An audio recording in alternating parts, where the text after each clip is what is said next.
اب جو صورتحال ہے، یہ فتنہ جو ہے بہت شد و بد اور بہت بڑے پیمانے پر اور بڑی پشت پناہی کے ساتھ مغرب کے زیر اثر، اور دجال جو اس وقت ہے، دجاجلہ میں سے ایک بہت بڑا دجال جو ہے امریکہ، اور شخصی طور پر بش، اس کی ریشہ دوانی اور اس کی پشت پناہی اور اس کی تائید اور اس کی مدد سے جو فتنہ اٹھ رہا ہے، اس کا ہدف کیا ہے؟ اسلامی تہذیب کی بیخکنی کرنا، اور اس کا حربہ کیا ہے؟ تفریق بین اللہ والرسل۔ اللہ کو مانو، قرآن کو مانو اور اس کی من مانی تعبیر کرو، رسولوں کو چھوڑو، رسول کی بات کو چھوڑو۔ وہ تھے تو اپنے وقت کے لیے تھے، ایک وقتی کلچر انہوں نے پیدا کر دیا تھا، ایک وقتی نظام پیدا کر دیا تھا، وہ لوگوں کی اس وقت کی ذہنی سطح کے مطابق تھا، اس وقت کے ماحول کے مطابق تھا، یہ کوئی مستقل اور دائمی شے نہیں ہے۔ حربہ یہ ہے۔ اس ضمن میں اب میں ذرا تھوڑا سا تاریخی پس منظر بیان کروں۔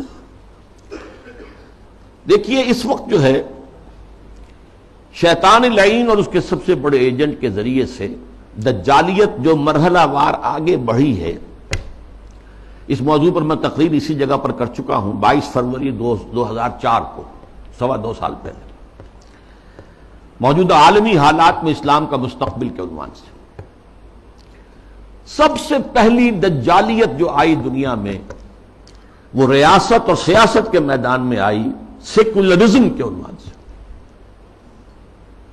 مذہب کو، خدا کو، خدائی ہدایت کو، خدائی احکام کو، آسمانی ہدایت کو پرے کر دو ریاست سے۔ ریاست، قانون، یہ انسانوں کا کام ہے بنانا۔ ہیومن سوورنٹی، پاپولر سوورنٹی، عوام خود حاکم ہیں، وہ اپنے نمائندوں کے ذریعے سے جو چاہیں گے قانون بنائیں گے۔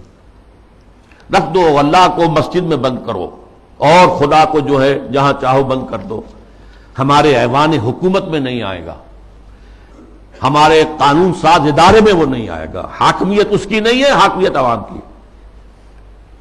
یہ دجالیت کا یہ سب سے بڑا وار، سب سے پہلا یہ چیز ہی سب سے اہم بھی ہوتی ہے، اور یہ گلوبل ہو چکی ہے، پوری دنیا۔ واقعہ یہ ہے کہ اللہ کے خلاف، خدا کے خلاف اس سے بڑی بغاوت آج تک نہیں ہوئی۔ اس سے پہلے کیا ہوتا تھا؟ ایک بڑے خدا کو ماننے کے ساتھ چھوٹے چھوٹے خدا بھی مان لیے، بس شرک ہوتا تھا۔ لیکن خدا کو اس طرح انسانی معاملات، اور خاص طور پر ظاہر بات ہے ریاست اور سیاست اور قانون، یہی تو سب سے بڑی چیزیں ہوتی، ان سے بے دخل کر دینا خدا کا، یہ اس دور میں ہوا۔ نمبر 2 دور آیا معیشت کا۔ معیشت کی بنیاد انٹرسٹ بیسڈ کیپٹلزم پر کر کے، آسمانی شریعتوں کے نزدیک سب سے بڑا گناہ جو ہے عمل میں، وہ سود ہے۔ عقائد میں شرک ناقابل معافی، ان اللہ لا یغفر ان یشرک بہ ویغفر ما دون ذلک لمن یشاء۔ اعمال میں سود، جس پر اللہ اس کے رسول کی طرف سے اعلان جنگ ہے، وہ سود مرکزی شے بن گیا معیشت کی۔ بینکنگ، انٹرسٹ، کیپٹلزم، یہ بھی گلوبل ہو چکا ہے فتنہ، پوری دنیا، مسلم، غیر مسلم، مشرقی، مغربی، سب ہر جگہ۔ اب تیسرا وار جو آ رہا ہے، یا شروع ہو چکا ہے کافی بڑے پیمانے پر، اور مغرب اور اس کے زیر اثر جو دوسرے ممالک ہیں ان کے اندر تو وہ آ چکا ہے پورے طور پر۔ ابھی عالم اسلام میں پورے طور سے نہیں آیا ہے، جس کے لیے بڑی ایک منظم سازش کے ساتھ بڑی جد و جہد ہو رہی ہے۔ وہ کیا ہے؟ شرم و حیا، عفت و عصمت کے تصورات، اور ستر و حجاب کے قوانین اور ضابطوں کے خلاف، اس سے آزاد تہذیب اور معاشرت۔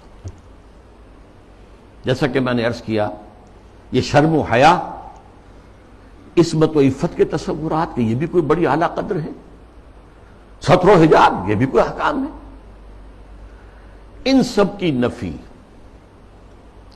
اسلامی تہذیب کو اس وقت سب سے بڑا چیلنج اس سے۔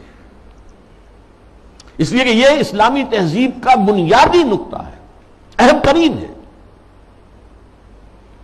اس ضمن میں دیکھیے، سب سے پہلے امریکہ میں ان کے جو تھنک ٹینکس ہوتے ہیں، بڑے بڑے مفکر ہوتے ہیں، تھنکرز ہوتے ہیں، وہ چیزیں لکھتے ہیں اور وہ گویا کہ ایک طرح کی رہنمائی ہوتی ہے حکومت کے لیے۔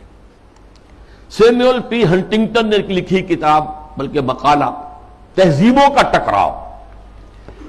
اب ہمارا اصل معاملہ ہماری تہذیب کا مسلم تہذیب سے ٹکراؤ ہے، تہذیبوں کا ٹکراؤ، کلیش آف سویلائزیشنز، اور اس میں اس نے تجزیہ کیا۔ یہ چیزیں پہلے بھی بیان ہوئی ہیں، لیکن اس وقت ایک خاص موضوع کے تحت میں ترتیب کے ساتھ ان چیزوں کو لا رہا ہوں۔ اس نے کہا کہ ٹوائنبی نے کہا ہے کہ دنیا میں آج تک کل 20 تہذیبیں قائم ہوئیں، ان میں سے 12 تو مر چکی، ختم ہو گئی، نسیم منسیہ ہو گئی، 8 ابھی موجود ہیں۔ ایک ہماری مغربی تہذیب ہے، 7 اور ہیں۔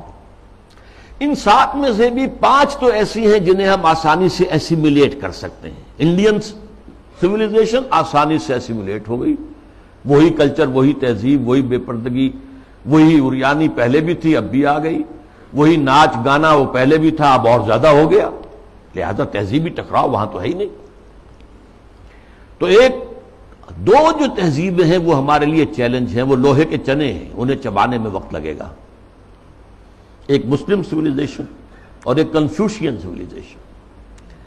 کنفیوشین سویلائزیشن کے بارے میں تو میں اس وقت نہیں سمجھا تھا کہ یہ کیا واقعی کوئی چین کے اندر یا اس کے آس پاس کے ممالک میں جو بدھ مت کے پیروکار شمار ہوتے ہیں، کوئی واقعی کوئی تہذیب کنفیوشس کے حوالے سے ہے۔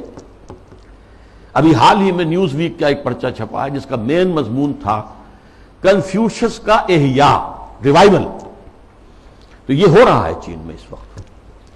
لیکن یہ کہ اصل ہمارا جو مطلب ہے اس وقت، ہمارا موضوع ہے وہ مسلم سویلائزیشن ہے۔ اس نے اسے بھی شمار کیا ہے کہ یہ بھی ہمارے لیے بہت بڑا چیلنج۔